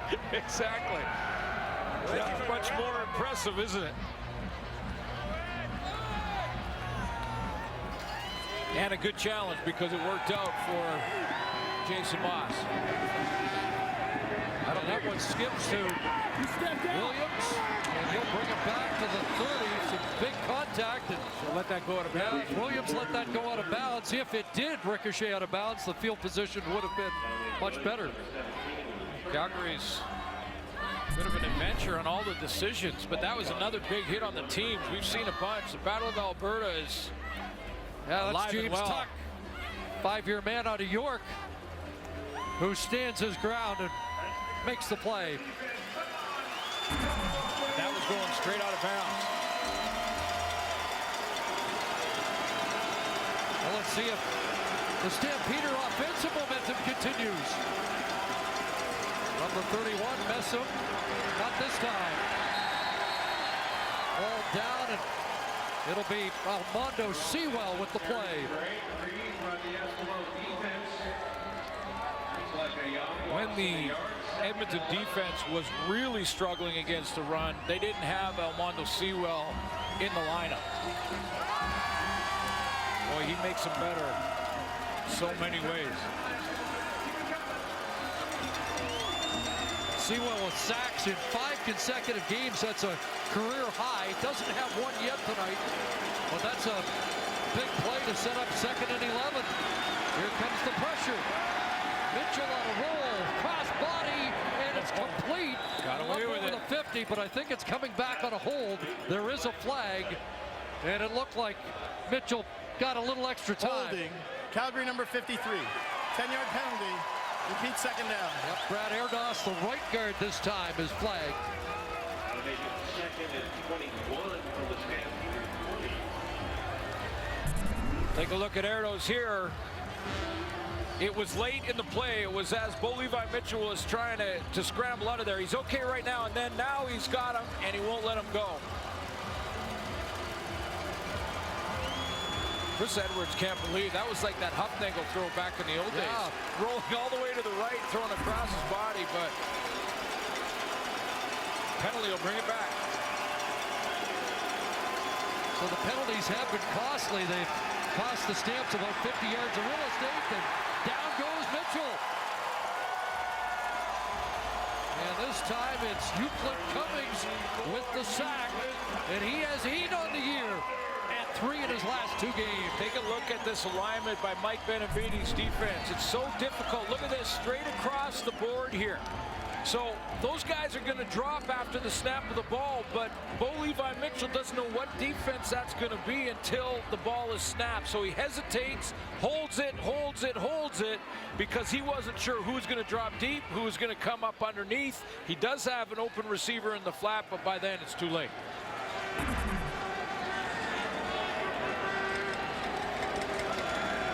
Jamil Smith awaiting at midfield as Maver gets set to launch. Good boot. Drives Smith back to the 49-yard line, ran backwards, and then gets back to the 50. So contained after the 48-yard punt, but Mike Benavides' defense dials it up and posts their second sack of the night. This time, Euclid Cummings brings Mitchell to the turf.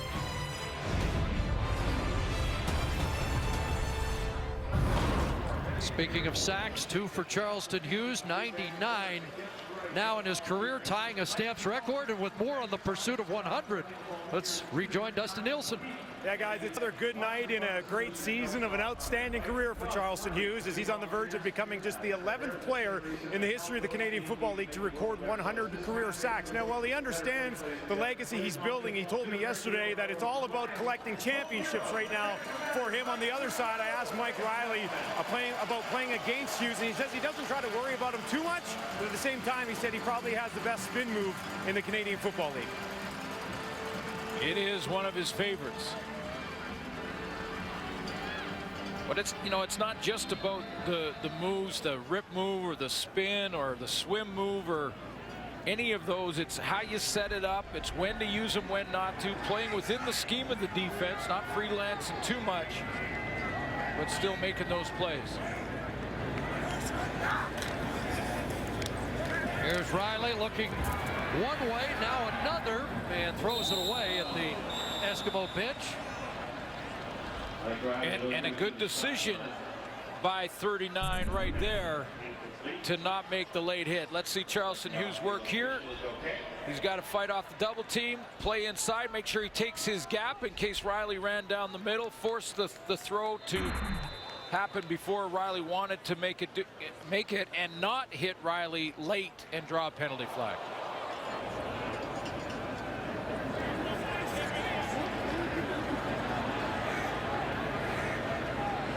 Second and 10 from the 50. Quick hitter inside, incomplete. Intended for Walker, working against Ciante Evans. Oh, by the way, Charleston Hughes can also do this, and he does it a little bit every now and then. Devon Claybrooks will mix it up, and he'll drop Charleston Hughes into coverage. One of the great aspects of the Canadian Football League is our rush ends, our premier rush ends, are great athletes. Odell Willis, Charleston Hughes. Just the second 2-and-out for the Eskimos. Delicate on the return, and has 13. Johnny Adams the tackle. So it's a 10-point Edmonton lead as Mitchell comes out for this next series in the third quarter.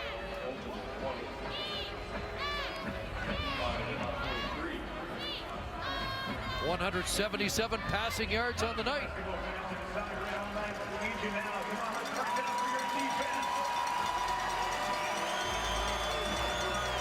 We mentioned 9-2 in his career against Edmonton.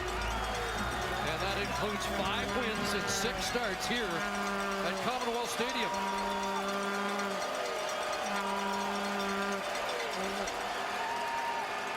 Messam to the 25 has a couple. Picks up a couple of yards, taken down to 25, second and 8. One of the reasons that there has been improvement in Edmonton's run-stopping defense is Corey Jones in the middle, and the way Adam Konar is playing since he returned to the line. Being able to have those linebackers scrape with the football. Messam 16 away from 1,000. Second and 8. Pressure underneath, caught in traffic. Bagleton brings it down for a first down at the Calgary 40-yard line. 15 for Reggie Bagleton. Mitchell has to throw it around the pressure. The pressure is going to come right down Main Street, right in his face. And 2 things happen to make this work. First of all, he's got to throw around that pressure while he's fading away. And Bagleton comes back that 1 extra step back towards the line of scrimmage just to get enough separation to make the catch. Statistician Dave Moyer tells us that Bo Levi Mitchell 9 for 9 here in the second half. And making 10 in a row on that catch. Quick stop by Colhoun on Anthony Parker, who has been shaken up. Another penalty on the backside. Number 86, maybe on Randy Richards again. Boy, the offensive line that has stood up over the years, all the injuries, has struggled the last couple of weeks. Randy Richards was going one-on-one on Philip Hunt. And it was fine until Hunt went down, and I think Richards just jumped on him. And then there's major foul, unnecessary roughness. Calgary number 59. That penalty will be applied at the end of the play. It'll be second down. You know, there's been a bit of a heated discussion since then between Richards and his quarterback. There he is at left tackle. Now he's going to go one-on-one here with Philip Hunt. And that's okay so far. Then Hunt goes down here, he kind of stumbles, and then Richards just piles on him. And Odell on top of Richards after all that, but the offensive tackle is flagged. Parker, who has a touchdown for Calgary, is on the sidelines. It's now 2nd and 20 after the penalty. Here comes the heat. Mitchell steps up. He's got Daniels up at the 43. So they get back to the original line of scrimmage and maybe a couple more, but it's 3rd down. But important field position, you know, to get, you can get the new set of downs. Didn't get the first, but that 10-yard, 12-yard gain, important just to get a little more field position when you kick it away here.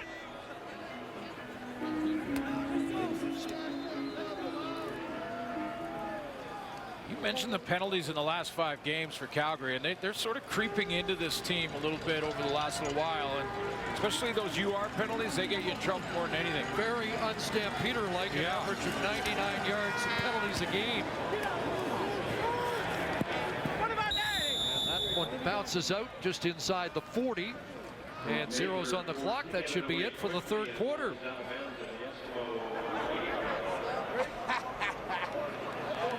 Touchdown for Anthony Parker. Oh, we got a flag, so we'll get one more play. During the return, holding Edmonton number 42. 10-yard penalty. We'll have one more play in the 3rd quarter. Dokoshi Mwamba draws a flag, so one more play. Couple of touchdowns in this 3rd quarter for Jason Moss's crew on the bomb to Zylstra. And the shoe top catch by Bowman.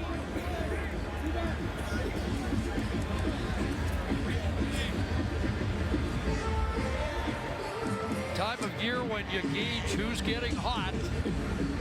And it looks like, at least through 3 quarters, the Edmonton Eskimos continue to heat up. defense improving slowly, but this offense has a lot of weapons.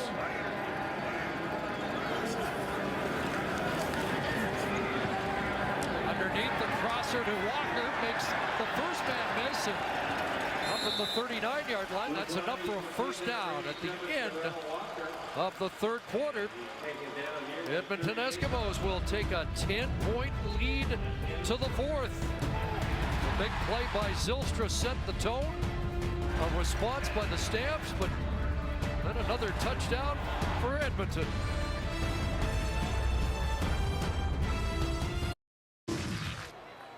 Kind of a deceiving quarter. The Stampeders lose some ground on the scoreboard, and yet their offense perked up. Yeah, it was the best quarter in the last couple games for Bo Levi Mitchell. He was 11 for 11 in the third quarter. And for the Edmonton Eskimos, 2 great catches in that corner. The Darrell Walker looking over his inside shoulder and then losing the football, flipping around to the other side, and then off the shoe tops for a Darius Bowman. 2 outstanding catches that they made look easy. Not to mention the 77-yard bomb to Zylstra. We're still working on who is McCartney, Lennon, and Harrison, but that's for another show. And we know who Ringo is. Ringo had a good start. He did. Fidel Hazelton for the first 7. Completions went to number 15. So here in the fourth quarter, you don't want to put too much emphasis on this game because Calgary is home and cooled out. They'll host the Western Final, but you get a sense this is important stuff for both teams. Edmonton still vying for a home field playoff spot, which stayed alive with the Winnipeg loss earlier today. But Calgary doesn't want to lose any more momentum with 1 game left in the regular season. Right, and the Edmonton Eskimos wanting to know that they can beat Calgary. Lost 2 this year coming in, and Calgary's had their number for some time now. How about 16 of the last 18? Yeah. Here's a quarterback option, and Riley's going to look at himself, and he'll get out of bounds untouched in Calgary territory, a first down. So yeah, I mean, still a lot at stake for the Edmonton Eskimos to try and get that home field playoff game, and the possibility still exists there, and you could see it in Mike Riley. But we had a great discussion last night about defensive player nominee for Saskatchewan, whether it be maybe Willie Jefferson or Ed Gainey. I'd like to bring it up again here for the MOP for the Edmonton Eskimos and their nomination. Is it Mike Riley or is it Brandon Zylstra?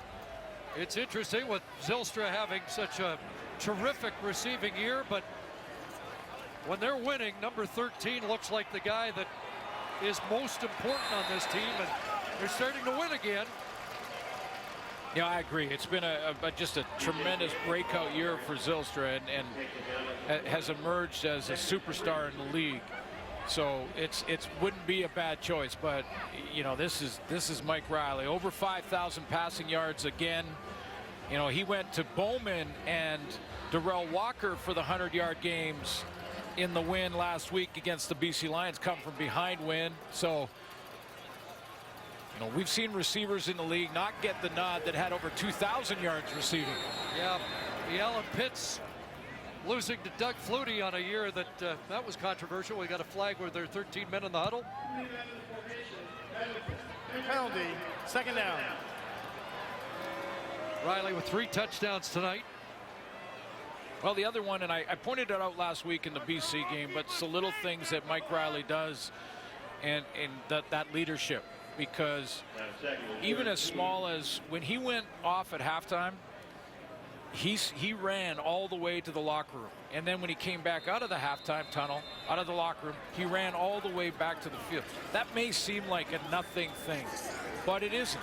You run to get back onto the field, and you run off the field to lead the other guys. Don't mull around and walk around. It's small things, but Riley does them all. What leaders do. Looks like Edmonton was offside as he throws it up, and incomplete. Darrell Walker don't have a challenge. Yeah, don't have a challenge. So even though we know that's the signal now, he used it once. Looks like one of the receivers was offside. Let's see if that's how Tom Valesi's crew saw it. Drill came back late. I think maybe he missed the yeah, that's true.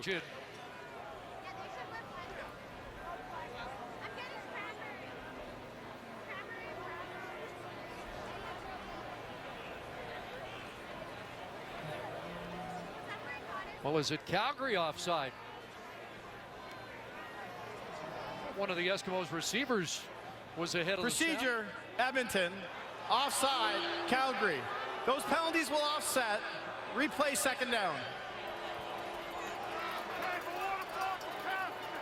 So either side, so they'll replay it. Couple of fans wondering about the possibility of pass interference at the other end, or at the end of the top of the route there for Darrell Walker, but no flag for that, and we'll go second down over again. Do it again. Second and 13. Stampeder 50, 5 receivers out. Riley with time. Down the middle, open receiver, and he dropped the football. Corey Watson, first time targeted today, and he can't hang on. That's a lonely walk, or jog, I should say, back. I mean, it's right over the middle, and watch how he opens up. Riley has so much time to throw here. 18's coming from the right of your screen. There he is.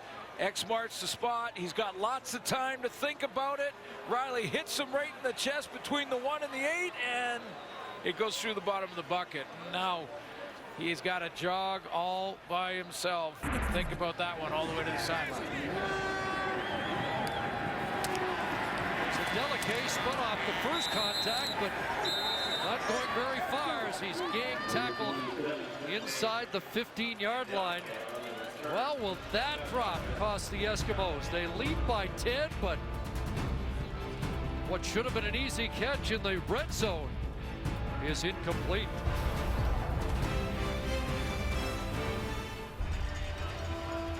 The CFL on TSN is brought to you by the 2017 GMC Sierra Elevation Edition. Get noticed like a pro. Great night for football and a good battle between provincial rivals. Stamps have the football down by 10, deep in their own zone.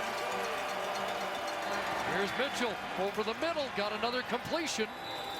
And a catch by Kamar Jordan brought down by the safety, Neil King. It's 12 for 12 for Bo Levi Mitchell, I believe, in this It's the guy we've seen for a few years. Yeah, and he's got that big sort of brace on his elbow, too.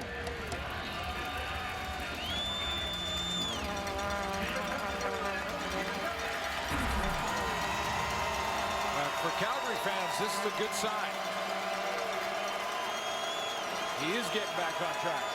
Big first down to get him out of a hole, and now a pass nearly intercepted by Adam Konar. Ball out, corner number 38 had a shot. Good play made, though, by Aaron Grimes, and maybe even a little bit early.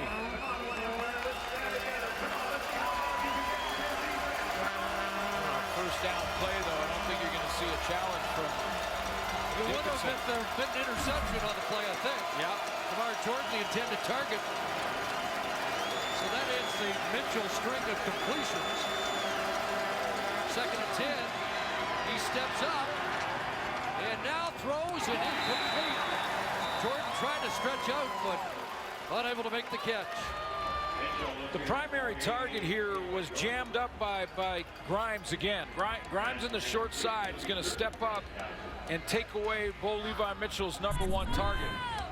He's to the left of your screen. Mitchell has to hold the ball and then find a second or a third read there. He looked straight at Grimes, who had his man blanketed. He did find Kamar Jordan, and Kamar Jordan almost looked surprised by the time it got to him. Not sure if Mitchell had enough room to run for a first down, but that hasn't been an option this year. 3 carries, 17 yards all season long. He's moving to throw. Low hit by Maver. Flag comes down, no yards as Dexter Janke tosses down Jamil Smith. Just over 10 minutes left here in the 4th. And it's the Eskimos by 10. Jason Moss trying to get off the schneid against the Alberta rival, Dave Dickinson, who's never lost 2 in a row as a head coach. Going to be an interesting final 10 minutes here.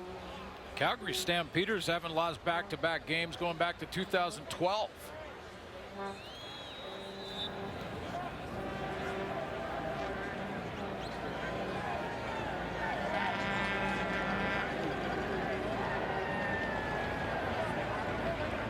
Well, 1st and 10, and the Eskimos deliver it here as they let it run down, and now a fake, and Calvin McCarty's got it. McCarty lunges ahead for a pickup of about 5.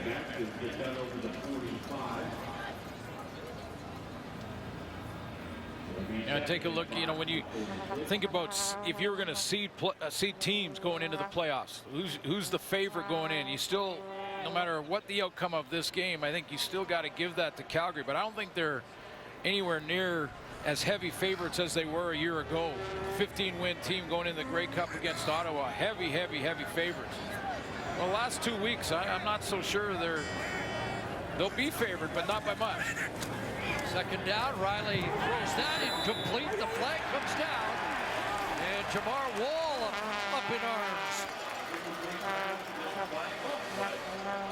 Yeah, I saw this one live. I'm not so sure I don't agree with Jamar Wall. But let's take a look here. It's Zylstra on the outcut, and Wall cutting underneath. You got to turn the receiver. Not even sure that was catchable for Zylstra. Hand on the hip, but was there a turn? Pass interference. Calgary number 29. 10-yard penalty. Automatic. 1st down. The hand on the hip is allowed as long as you don't twist them and don't allow them to catch the ball. Play happened right in front of an Edmonton bench that reacted very loudly. But they helped out with that call a little bit. 10th penalty against Calgary on the night, which is again, yeah, at their average for the last 6 games.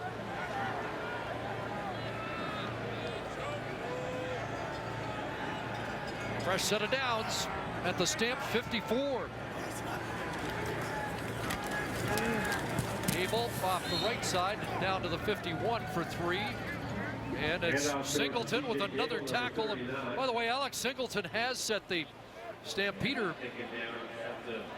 all-time tackle mark, moving ahead tonight of George White for a single season. I believe that's tackle number 5 tonight for the Stamps middle linebacker. Now we have to say that they didn't keep the tackle tallies back in the days of Wayne the Thumper Harris. 2nd down. Riley runs out of time, runs out of the pocket, and runs for a 1st down. Jameer Thurman the tackle, but the chains are moving.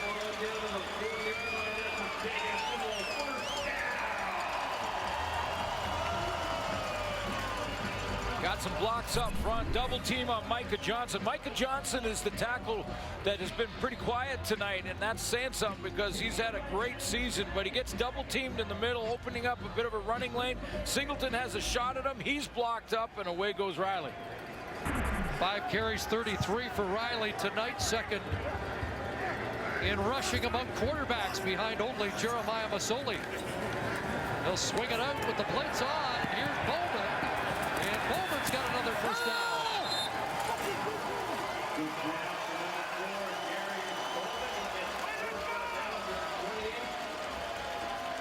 Using the clock, and now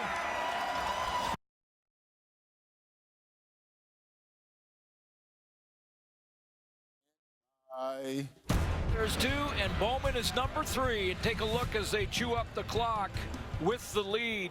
Bowman just flares out, just gets out to the numbers there, and then does the heavy lifting after that.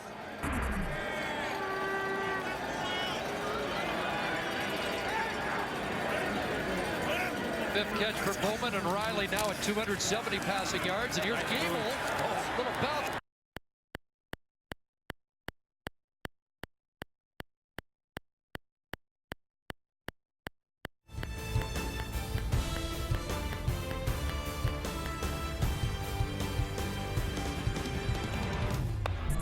This one, watch this jump cut. I mean, he takes the ball here, delayed handoff, jump cut to bounce it, then cuts back inside. Singleton and Chase. Singleton's made 5 tackles on him. He's had a couple of plays. Been a great battle tonight between Alex Singleton and C.J. Gable. 8th time this season, the Eskimos over 100 yards rushing. As a team, Gable 14 for 70.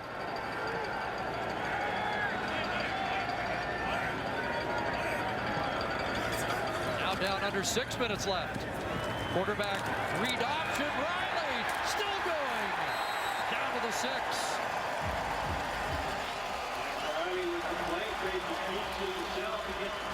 Big part of their playbook. Big part of why the Edmonton Eskimos are gaining momentum going in the playoffs here. You know, with this lead in this game, and you see Charleston Hughes bite down on C.J. Gable there.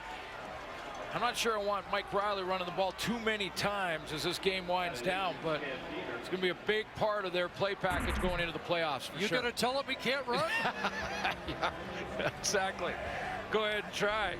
What a gutsy effort. I mean, we've seen at least 5 heavy hits when he stood in the pocket tonight. Yeah. He's playing with the heart on the sleeve again tonight, as he always does. It's a Stampeder injury on the play. And while they work on him, we'll step aside for just a moment. It'll really be the final week of the regular season. Next week, it starts with the Owls and the Ticats.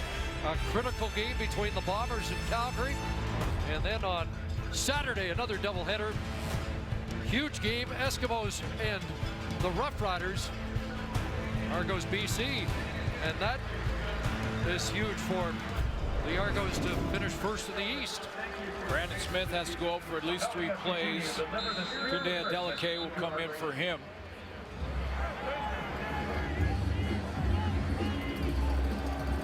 Down to 5:35 left. First and goal, Edmonton.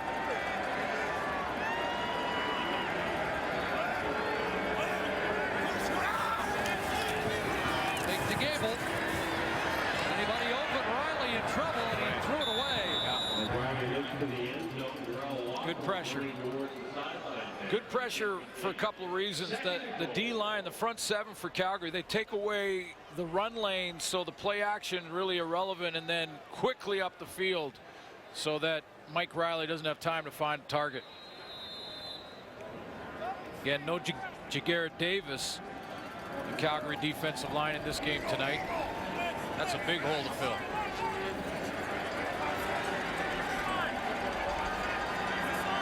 Second and goal, 9th play of the drive. And Riley, quarterback draw, and he'll get stopped up short. Clutch play there by Charleston Hughes. Limits Riley to a pickup of 3. Well, and Riley decided to do this because Alex Singleton took off with C.J. Gable. He left the middle of the defense, opening it up. So when Singleton takes off like this, you're going to see there's Charleston Hughes. Singleton's to the top of the left of your screen. He just took off. That's why there's no middle linebacker.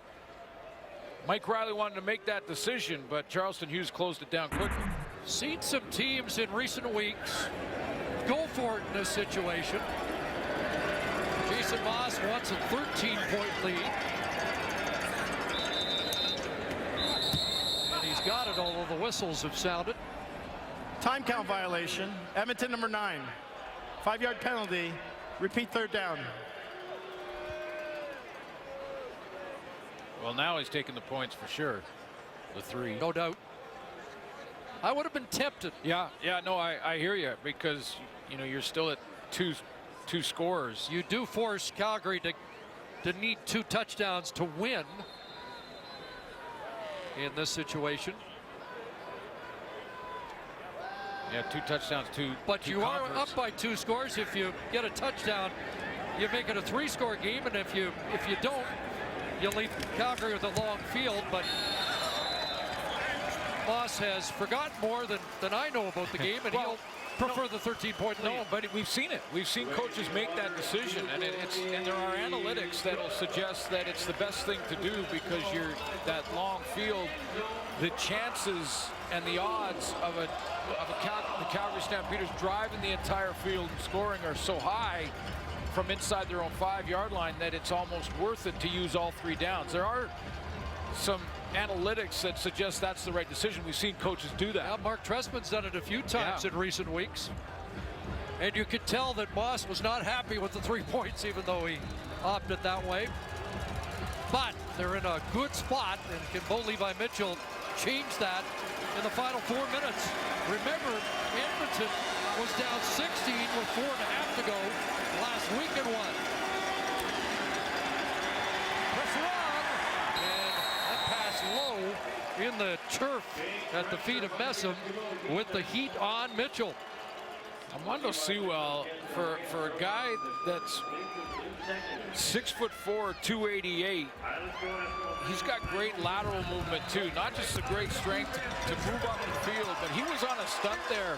He didn't get back in the backfield that time. I was just so impressed with his ability to move laterally, get out around the horn like he did on that last play.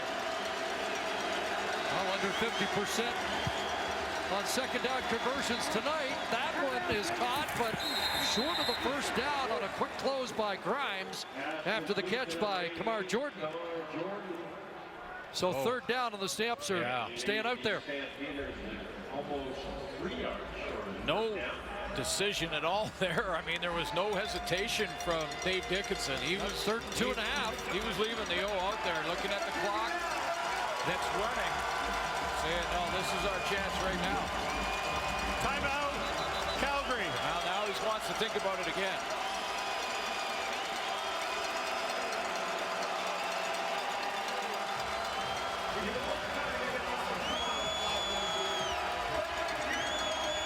Now a team that's in first place. Yeah, exactly. But has a little bit of. He wants it 320 because 322, but he didn't blow it until after I blew it in. Absolutely, but I think you always want to be making those sound decisions. It's good reps. It's like a player repping the throws or the routes you're running or whatever. It's good reps for those coaches to always make the sound decisions. Clock management, time management, but there was no hesitation. He wanted to leave his offense out there. I think the timeout more than anything was just to get the right play call. Have to get to the 45.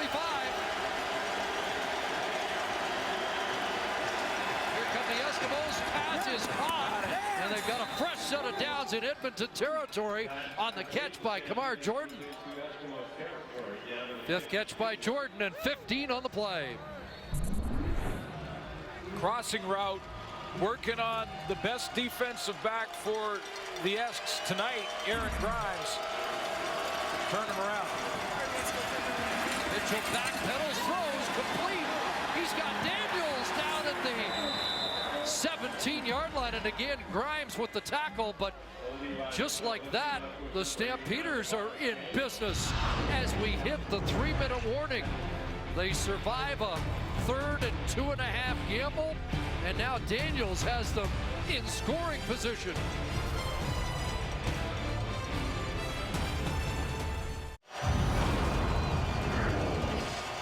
Mitchell in the second half, now 193 yards passing.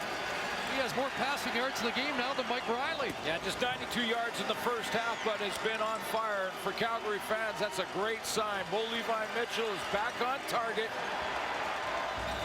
and on the doorstep here. Stamps can get right back in the game here. First down, crosser. Breskus in the catch and lunges to the 9. First catch of the game for Breskusen, and sets up 2nd and short. He's made about 3 or 4 throws in this series alone, Mitchell, while he's fading away from pressure, throwing off the back heel, but still has that accuracy. That's the Bo Levi Mitchell we're used to seeing. 2nd and 1, handoff, and stuffed in the backfield. What a huge play by Odell Willis, dropping Dominic Williams for a loss. He either guessed right or by scheme he had someone else in contain behind him, because Odell Willis crashed that. He just came down hard, forgot about containment. He just came down off the edge and crashed that in the backfield. Almost took the handoff, and it It's a loss of 4, 3rd and 5, and for the second time in the drive, they have to gamble. Mitchell down the goal line, touchdown, Kamar Jordan.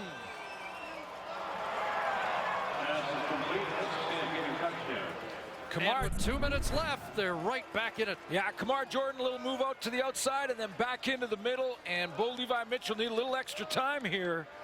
But he's outside release, hard step, plant, and spin back inside. Touchdown. 6 catches, 61 yards, and that touchdown for Kamar Jordan. Well, they convert on 3rd and 2.5, and 3rd and 5 for a touchdown. That puts Mitchell over 300 in the game. And the convert good. It's a 6-point Edmonton lead. Johnny Adams and Rennie Paredes exchanging pleasantries, and any penalty now would be costly. Let's see Mitchell here. Look at the time he's got.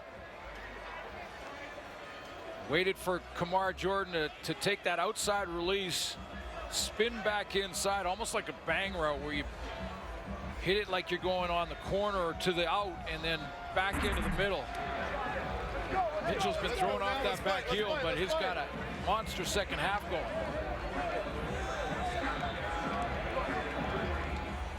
Get noticed like a pro in the 2017 GMC Sierra Elevation Edition.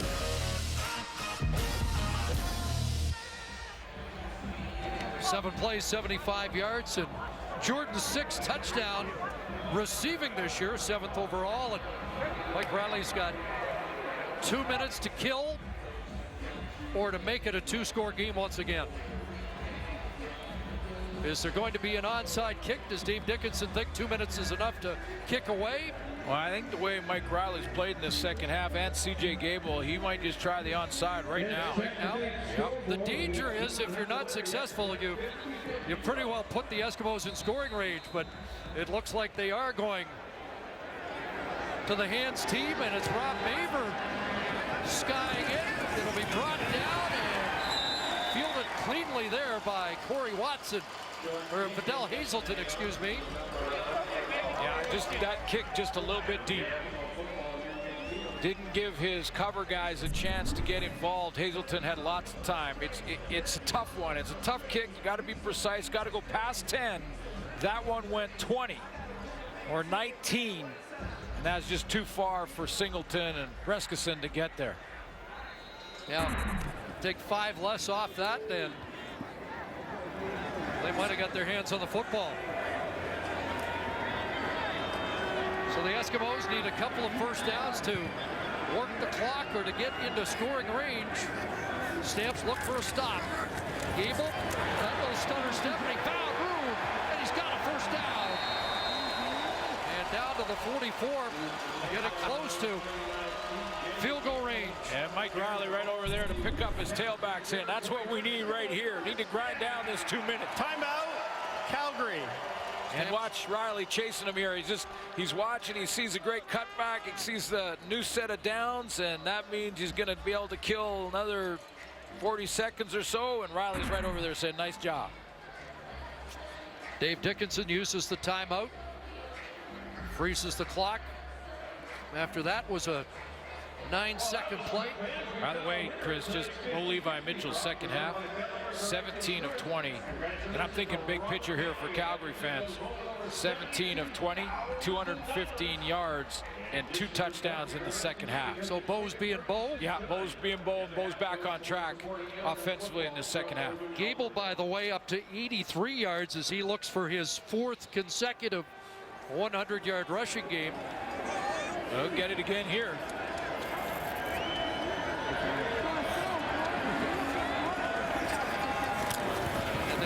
Feet on the football, and searching for a hole. This time, none opened up.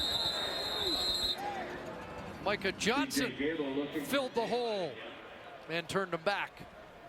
Looks like he'll lose a yard on the play. It'll be 2nd and 11.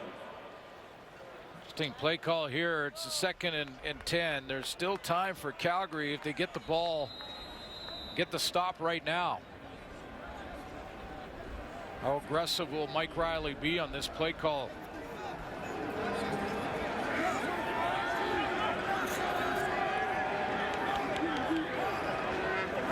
Huge play.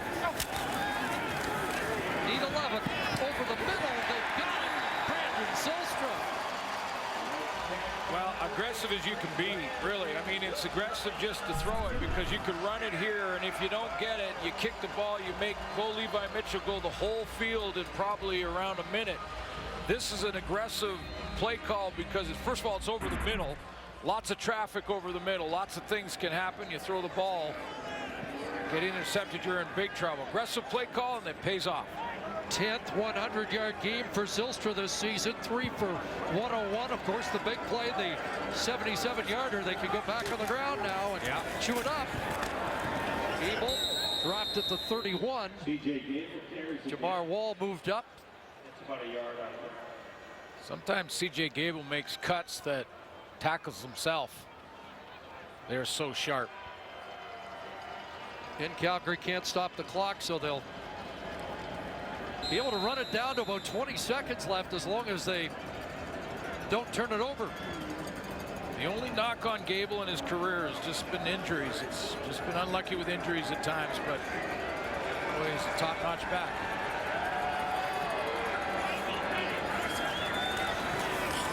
Gable again. Charleston Hughes again. And it will be third down.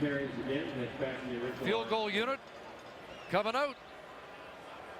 Big game for 39. Couple sacks tonight, got to number 99. 3 in the last 2 games. Couple of tackles behind the line of scrimmage, tackles for losses. Swayze Waters looking at a 38-yard attempt. For Edmonton fans, Sean White practicing again this week. They missing a guy? They're going to run it down to 1 second and then call their timeout. Oh, yeah, exactly. Timeout, Edmonton. Timer, please reset the clock to 19 seconds. And Danny O'Brien, the holder, wanted to stay away from that position just in case the center thinks, oh, what, should I be snapping it? He walked completely away from there. But a huge win confidence-wise for the Eskimos. If they can cap it, it would have been devastating had the Stamps come up with a stop and come down and scored to win it 27-26 and continue the mastery. But Waters could end a 4-game losing streak against Calgary. On this kick, up and good.